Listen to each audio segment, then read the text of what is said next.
It is Canada Day, which means that many of us are probably engaging in our favorite Canadian pastime, poking fun at Americans for things they can't control. And there is a whole list of things for us to choose from. We got healthcare, we got whoever's in charge over there. It doesn't really matter who, there's always something to poke fun at. But there's one thing that we tend to poke fun at that we should probably stop, and that's gonna be the imperial versus metric thing, because eventually they're gonna figure out that we don't actually use the metric system, and it's gonna be a whole thing. And honestly, even the Canadians in the audience are probably gonna be a little confused right now, so allow me to illustrate. I'm outside right now, and it's beautiful. It is a balmy 28 degrees.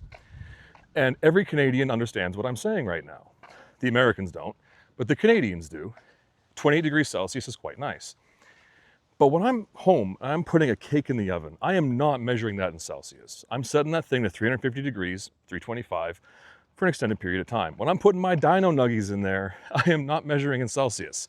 Fahrenheit is the cooking temperature. That's what we use to cook with. We use Fahrenheit because that makes sense to cook with. You know what I'm saying? Celsius is outside, Fahrenheit is inside. And on the subject of cooking, when I go to the store and I buy the stuff to make that cake with, milk, butter, I'm measuring that in liters or grams, unless it's a pound of butter, because all of a sudden it changes.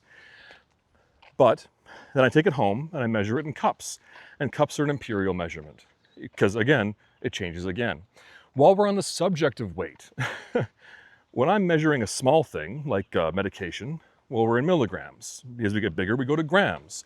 This makes sense. We don't use ounces for that, that's silly. But I weigh 220 pounds. I am 6 feet tall. These numbers make sense to me. I have no clue what that is in kilograms. I have no idea what that is in meters. And frankly, it doesn't matter because I wouldn't know what that means. I know I'm 220 pounds and I know I'm 6 feet tall. These numbers make sense. Now, that changes again when it's something heavy. We start measuring in tons, or a horse, where we are now a 500 kilogram animal that's 15 hands tall, because all of a sudden we've gone from measuring with feet to hands. Why? I don't know. And distance. Distance again. If it's small, I'm measuring in millimeters. Even watch faces are measured in millimeters. Unless I'm measuring something a little bigger, we go to inches. And then it gets bigger again. Now I'm measuring in feet, but then kilometers. Unless it's a middle ground distance, in which case I start measuring in time. I know Costco's 20 minutes from my house. I have no idea what that is in kilometers. It's 20 minutes from my house, unless the traffic's good, in which case it's 15, or it's bad, in which case it's 25. That makes sense to me. Measuring distance and time is meaningful. The kilometers would make no sense.